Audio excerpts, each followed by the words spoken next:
स्वागत है दोस्तों आज के इस टॉपिक में। मैं हूं सिद्धार्थ सिंह, आप सुन रहे हैं ऑफिशियल फिलॉसफी। दोस्तों, रात के समय जब आप आसमान में तारों को देखते हैं तो एक सवाल हर इंसान के दिमाग में आता है, ये ब्रह्मांड कितना बड़ा है? क्या ये कहीं जाकर खत्म होता है? प्राचीन ग्रीस में एक बहुत बड़े दार्शनिक और गणितज्ञ हुए थे, आर्काइटस। उन्होंने आज से 2400 साल पहले एक ऐसा सवाल पूछा था जिसने आज तक वैज्ञानिकों और दार्शनिकों की नींद उड़ा रखी है। उन्होंने कहा, मान लो मैं इस ब्रह्मांड के बिल्कुल आखिरी किनारे पर जाकर खड़ा हो जाऊं और वहां खड़े होकर मैं अपना भाला पूरी ताकत से बाहर की तरफ फेंकूं, तो क्या होगा?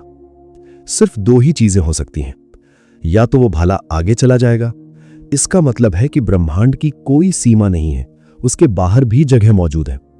या फिर वो भाला किसी चीज से टकराकर रुक जाएगा, इसका मतलब है कि उस दीवार के पीछे भी कुछ ना कुछ ठोस मौजूद है जिसने भाले को रोका।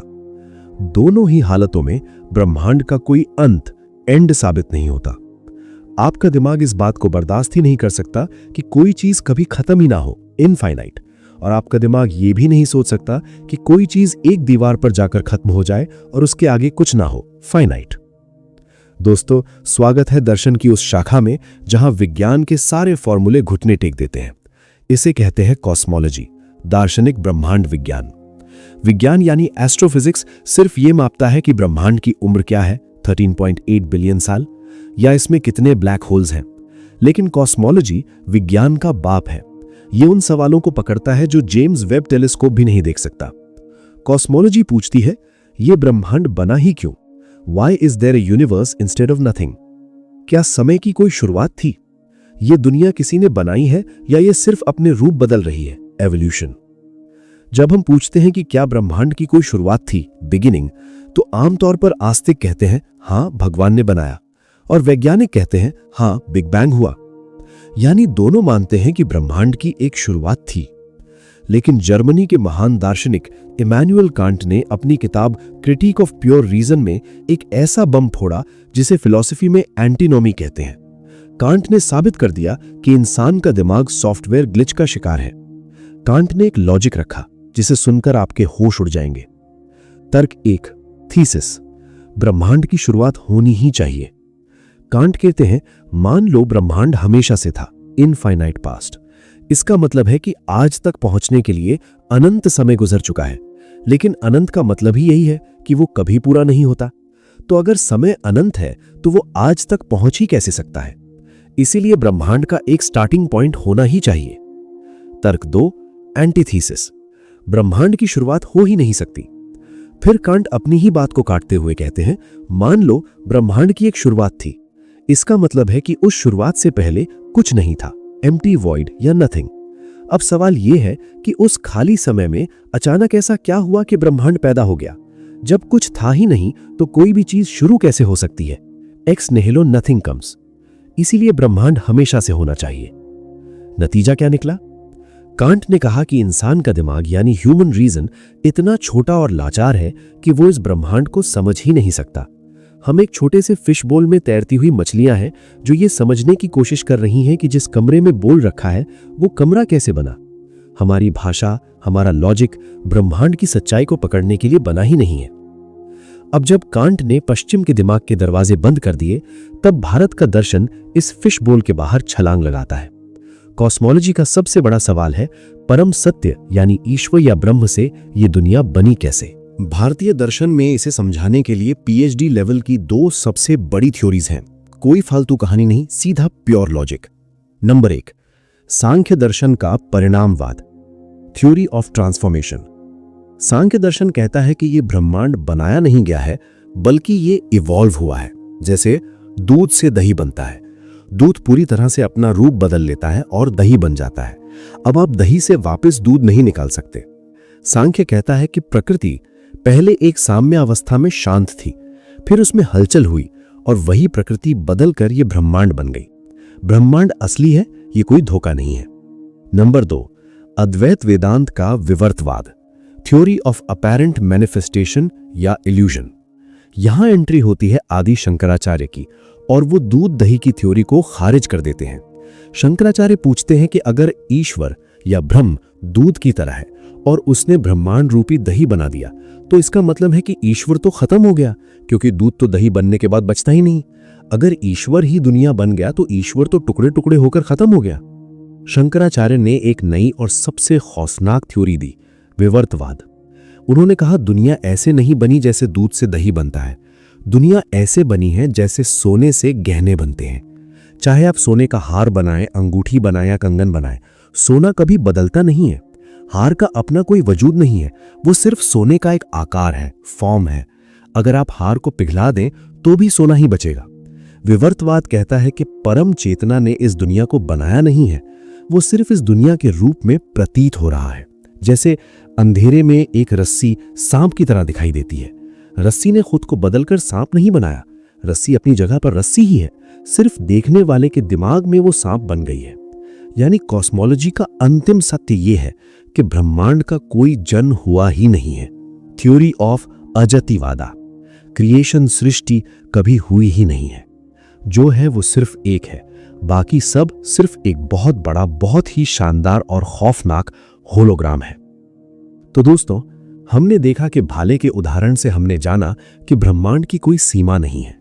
कांट के एंटीनोमी ने साबित किया कि हमारे दिमाग का लॉजिक ब्रह्मांड को नापने के लिए बहुत छोटा है, और वेदांत के विवर्तवाद ने यह साबित कर दिया कि ब्रह्मांड पैदा ही नहीं हुआ, यह सिर्फ एक दिखावा है। लेकिन यहां एक ऐसा सवाल खड़ा होता है जो आपके रोंगटे खड़े कर देगा। अगर यह दुनिया एक होलोग्राम है, अगर यह एक धोखा है, तो यह धोखा किस चीज के अंदर चल रहा है? वो स्क्रीन क्या है जिस पर यह 3D मूवी प्ले हो रही है? इस स्क्रीन को हम कहते हैं स्थान और समय, स्पेस एंड टाइम।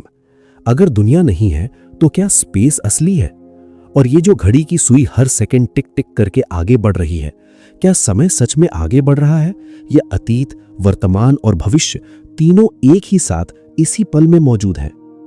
अगले पेज पर हम कॉस्मोलॉजी के सबसे खतरनाक हिस्से में घुसेंगे, the philosophy of space and time, देश और काल का दर्शन। हम अल्बर्ट आइंस्टाइन के टाइम डायलेशन को भारतीय दर्शन की माया से जोड़ेंगे।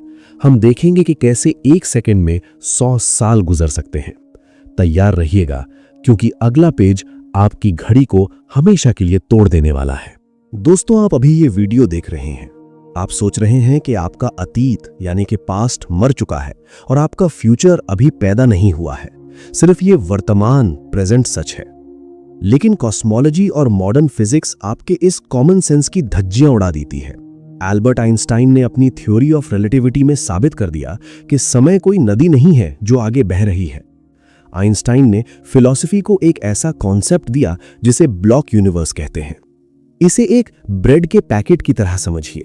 इस ब्रेड के अंदर ब्रह्मांड का पूरा अतीत, पूरा वर्तमान और पूरा भविष्य एक ही साथ फ्रीज होकर रखा हुआ है। बिग बैंग का धमाका, डायनासोर का मरना, आपका ये वीडियो देखना और आज से 100 साल बाद आपकी मौत, ये सब कुछ इसी पल में, राइट नाउ, इस ब्रह्मांड में मौजूद है। बस आपकी चेतना उस ब्रेड को स्लाइस बाय स्लाइस काट रही है, इसलिए आपको लगता है कि समय गुजर रहा है। जरा सोचिए, अगर कोई एलियन 6 करोड़ 50 लाख प्रकाश वर्ष दूर किसी गैलेक्सी से एक बहुत पावरफुल टेलीस्कोप से पृथ्वी को देख रहा हो, तो उसे आज आप नहीं दिखेंगे, उसे पृथ्वी पर डायनासोर घूमते हुए दिखेंगे। उसके लिए आपका अतीत उसका वर्तमान है। तो फिर ब्रह्मांड में असली वर्तमान कहाँ है? जवाब है, कहीं नहीं।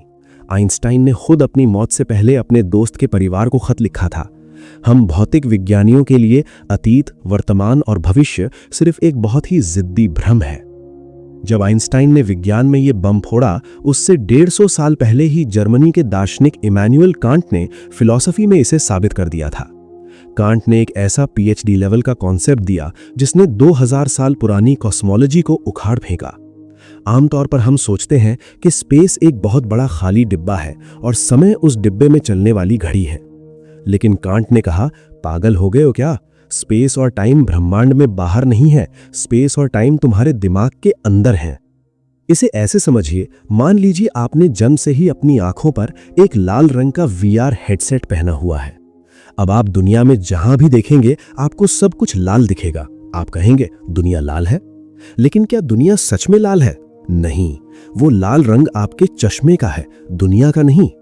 कांट कहते हैं कि इंसान का दिमाग एक ऐसा सॉफ्टवेयर है जिसके अंदर स्पेस और टाइम नाम के दो लेंस अप्रायोरी इंट्यूशंस पहले से फिट है। हम बिना जगह और बिना समय के कुछ सोच ही नहीं सकते। अगर मैं आपसे कहूं कि एक ऐसा सेब सोचो जो किसी भी जगह पर ना हो और जो किसी भी समय में ना हो, क्या आप सोच सकते हैं? आपका दिमाग एरर मार जाएगा। यानी कि स्पेस और टाइम इस ब्रह्मांड की असली सच्चाई नहीं है, ये सिर्फ हमारे इंसान होने की मजबूरी है। जिस दिन इंसान की चेतना खत्म हो जाएगी, उसी पल ये दूरी और समय दोनों इस ब्रह्मांड से गायब हो जाएंगे। अब आप सोच रहे होंगे कि कांट और आइंस्टाइन कितने महान थे, लेकिन सिद्धार्थ भाई, अब मैं आपको भारत के उस प्राचीन ग्रंथ में लेकर चलता हूं जिसके सामने आज की क्वांटम फिजिक्स भी बच्चा लगती है। मैं बात कर रहा हूं योग वासिष्ठ की। हजारों साल पहले महर्षि वशिष्ठ ने भगवान राम को कॉस्मोलॉजी का ज्ञान देते हुए समय का एक ऐसा चीरहरण किया था जो आपके पसीने छुड़ा देगा। उन्होंने राम को राजा लवण की कहानी सुनाई। ध्यान से सुनिएगा, ये कोई कहानी नहीं, थॉट एक्सपेरिमेंट है। राजा लवण अपने दरबार में सिंहासन पर बैठे थे। तभी एक जादूगर आया। जादूगर ने राजा की आंखों में देखा और राजा वहीं सिंहासन पर बेहोश हो गए। सपने में राजा ने देखा कि वो एक चांडाल यानी कि शिकारी बन गया है। वो एक जंगल में भटकता है, एक औरत से शादी करता है, उसके 3 बच्चे होते हैं। वो 70 साल तक उस जंगल में गरीबी, बीमारी और बुढ़ापे का भयानक दुख झेलता है।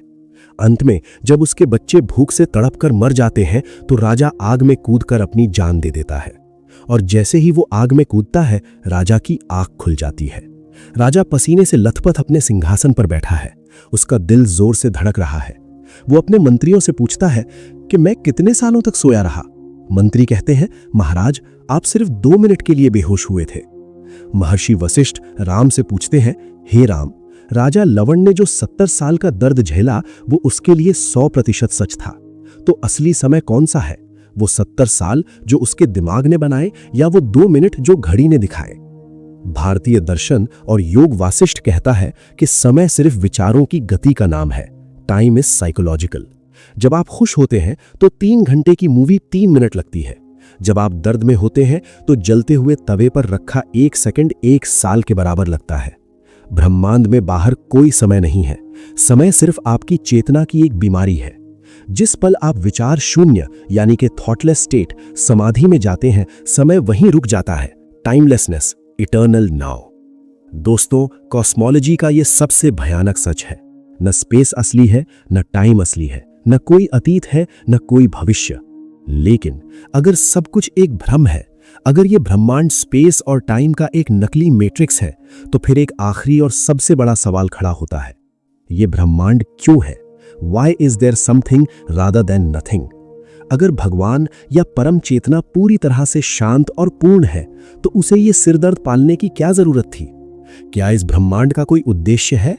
क्या हम इंसान इस दुनिया के सेंटर में हैं, या हम सिर्फ एलियंस के एक सिमुलेशन का हिस्सा हैं?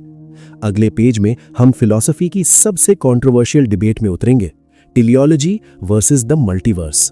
हम पूछेंगे कि क्या ब्रह्मांड एक अंधी मशीन है या ये खुद जिंदा है? तैयार रहिएगा, क्योंकि अगला पेज आपको ये बताएगा कि इस ब्रह्मांड को आपकी जरूरत क्यों है। दोस्तों, 17वीं सदी के जर्मनी के एक बहुत ही खतरनाक दार्शनिक और गणितज्ञ हुए गॉटफ्रीड विल्हेम लाइबनिट्ज। उन्होंने अपनी डायरी में कॉस्मोलॉजी का एक ऐसा सवाल लिखा जिसने पूरी दुनिया के वैज्ञानिकों के पसीने छुड़ा दिए। लाइबनिट्ज ने पूछा, Why is there something rather than nothing? कुछ न होने की बजाय कुछ क्यों है? जरा सोचिए, ब्रह्मांड के लिए सबसे आसान काम क्या था? सबसे आसान काम यह था कि वो कुछ ना करता। एक अनंत खाली शांत सन्नाटा रहता। न कोई तारे होते, न पृथ्वी होती, न आप होते, न आपके दुख होते। फिर इस सन्नाटे को चीरकर ये इतना बड़ा झमेला क्यों खड़ा किया गया? क्या इस ब्रह्मांड का कोई उद्देश्य है, पर्पस है? प्राचीन ग्रीस के महान दार्शनिक अरस्तु ने इसका एक बहुत ही पीएचडी लेवल का जवाब दिया। इसे फिलॉसफी में टीलियोलॉजी कहते हैं, यानी उद्देश्यवाद या प्रयोजनवाद।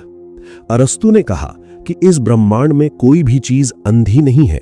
हर चीज के अंदर एक टीलॉस यानी अंतिम लक्ष्य, फाइनल कॉज छुपा हुआ है। अगर आप एक सेब के बीज को देखें तो उस बीज का टीलॉस क्या है? उसका लक्ष्य है एक विशाल सेब का पेड़ बनना। एक नदी का लक्ष्य क्या है? समुद्र में जाकर मिलना। अरस्तु कहते हैं कि जैसे बीज के अंदर पेड़ बनने का प्रोग्राम फिट है, वैसे ही इस पूरे ब्रह्मांड के अंदर एक परम लक्ष्य फिट है। ये ब्रह्मांड अंधा नहीं है, ये एक खास मंजिल की तरफ बढ़ रहा है, और वो मंजिल है पूर्ण चेतना को हासिल करना। यानी ब्रह्मांड इंसानों के रूप में पैदा हुआ ताकि वो खुद को देख सके। हम ब्रह्मांड की आंखें हैं। अरस्तु की ये बात सुनकर इंसान का अहंकार बहुत खुश होता है। हमें लगता है कि वाह, हम कितने खास हैं, ब्रह्मांड हमारे लिए ही बना है। लेकिन 20वीं सदी में क्वांटम फिजिक्स और मॉडर्न साइंस ने इंसान के इस घमंड को अपने जूतों तले कुचल दिया। विज्ञान ने कहा, तुम कोई खास नहीं हो, इस ब्रह्मांड का कोई उद्देश्य नहीं है, ये सिर्फ एक अंधी मशीन है, मैकेनिस्टिक वर्ल्ड व्यू। जब वैज्ञानिकों से पूछा गया कि अगर ब्रह्मांड अंधा है तो ये पृथ्वी, ये सूरज, ये ऑक्सीजन का बैलेंस इतना परफेक्ट यानी फाइन ट्यून्ड कैसे है कि हम यहाँ जिंदा हैं, तो विज्ञान ने एक ऐसी थ्योरी दी जो इंसान की आत्मा कपा देती है। इसे कहते हैं द मल्टीवर्स थ्योरी, यानी बहुब्रह्मांड का सिद्धांत। कॉस्मोलॉजी की स्ट्रिंग थ्योरी कहती है कि हमारा ब्रह्मांड एक लौता नहीं है। जिस शून्यता यानी क्वांटम वैक्यूम से बिग बैंग हुआ था, वहां हर सेकंड खरबों खरबों नए ब्रह्मांड यानी बबल यूनिवर्सेस पैदा हो रहे हैं और फूट रहे हैं। किसी ब्रह्मांड में ग्रेविटी इतनी ज्यादा है कि वो बनते ही पिचक जाता है। किसी ब्रह्मांड में एटम ही नहीं बन पाए, वहां सिर्फ अंधेरा है। वहां खरबों ब्रह्मांड ऐसे हैं जो कचरा यानी गार्बेज, डेड हैं। तो फिर हमारी पृथ्वी इतनी परफेक्ट क्यों है? विज्ञान कहता है ये कोई चमत्कार नहीं है, ये सिर्फ एक सर्वाइवर बायस है। अगर आप 1 खरब लॉटरी के टिकट खरीदें तो एक टिकट तो पक्का जीतेगा ना। हमारा ब्रह्मांड बस वही जीतने वाला टिकट है। हम सिर्फ एक स्टैटिस्टिकल एक्सीडेंट है, भाग्यशाली हादसा। अगर कल पृथ्वी से कोई बड़ा एस्टेरॉयड टकरा जाए और पूरी इंसानियत राख में बदल जाए तो इस ब्रह्मांड को रत्ती भर भी फर्क नहीं पड़ेगा। ये ब्रह्मांड आपके बिना भी अरबों साल से चल रहा था और आपके मरने के बाद भी चलता रहेगा। आपका कोई टीलॉस यानी उद्देश्य नहीं है। जब इंसान इस मल्टीवर्स की निर्धर्थकता में घुटने लगता है, तब भारत का दर्शन एक ऐसा जवाब देता है जो विज्ञान और अरस्तु दोनों के गाल पर एक प्यार भरा तमाचा है। हमारे ब्रह्म सूत्र के रचयिता महर्षि बादरायण से यही सवाल पूछा गया कि अगर ईश्वर या ब्रह्म पूर्ण है तो उसने ये ब्रह्मांड क्यों बनाया? क्या ईश्वर का कोई उद्देश्य था?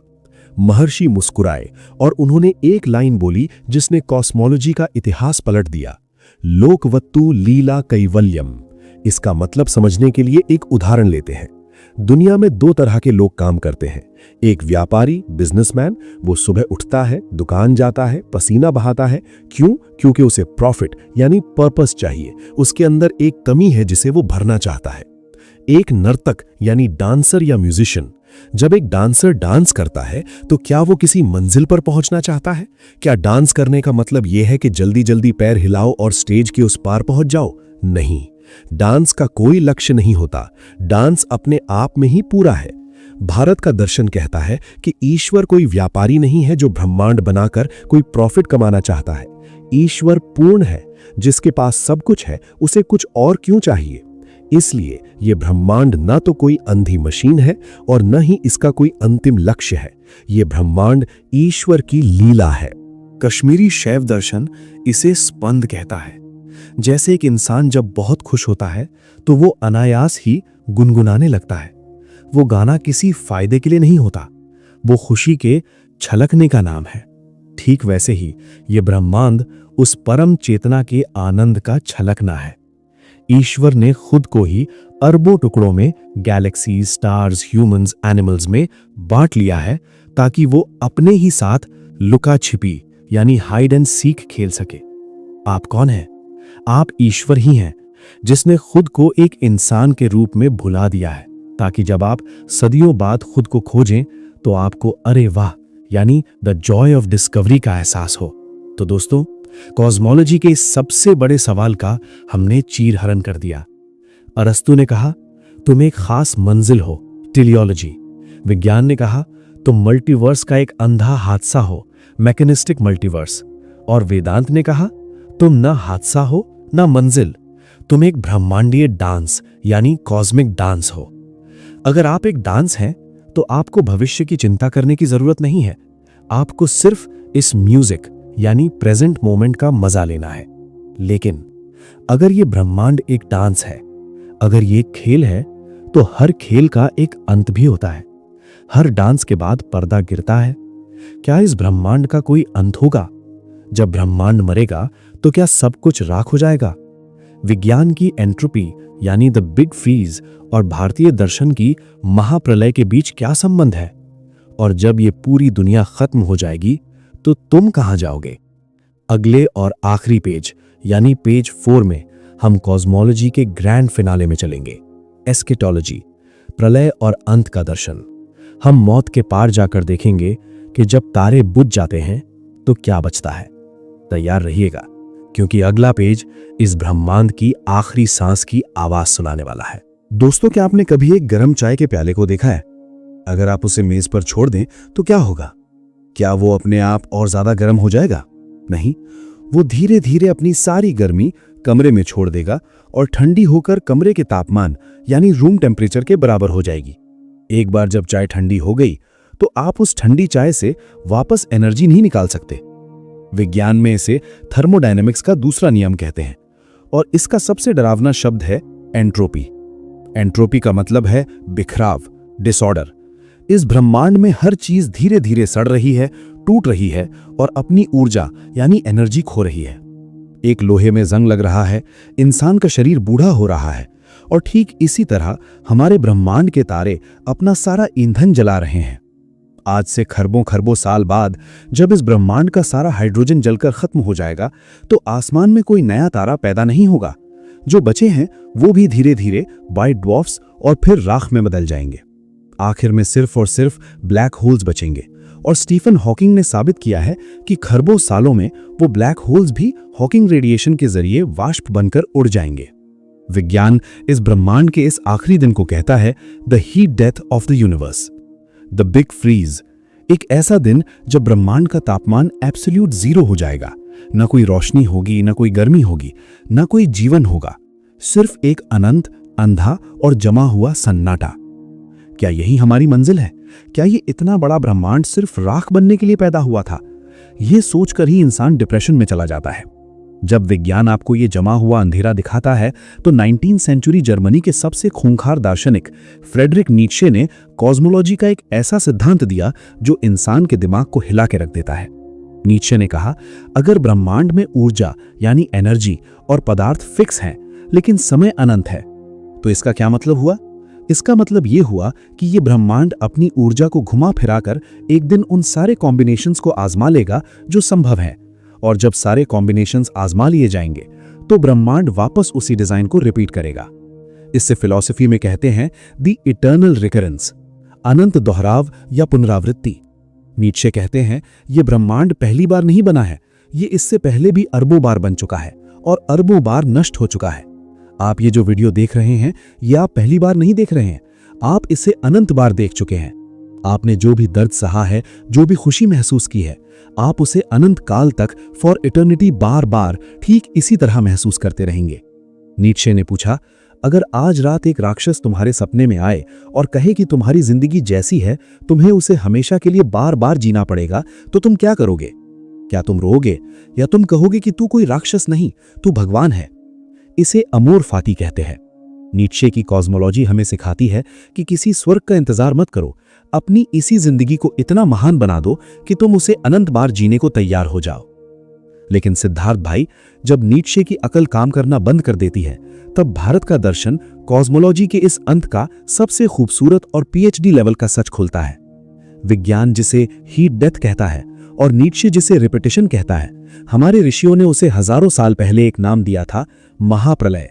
भारत का दर्शन कहता है कि ब्रह्मांड कोई सीधी रेखा नहीं है जो एक दिन पैदा हुआ और एक दिन राख होकर खत्म हो जाएगा। ब्रह्मांड एक सांस है। जैसे आप सांस अंदर लेते हैं तो आपका सीना फूलता है, जब आप सांस छोड़ते हैं तो सीना पिचक जाता है।